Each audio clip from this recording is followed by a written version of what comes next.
So here the question is, identify the correct molecular picture showing what happened at the critical missile concentration CMC, which is also called CMC, of an aqueous solution of a surfactant.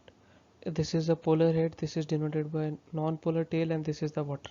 So in CMC what happens is that the water molecule when connects to the soap, these are the water molecules, and polar head, these are called polar heads. This is water molecules, and this is called polar head with a polar tail.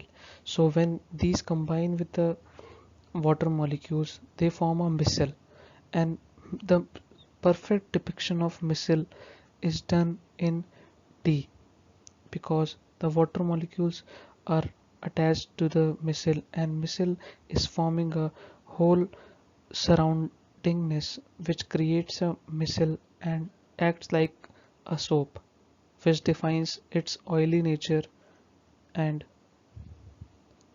oily nature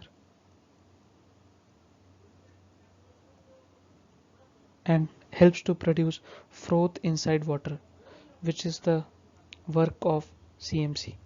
In other examples, the soap molecules are not directed towards the water, they are pointing upwards. So that's why the option D is correct. Thank you.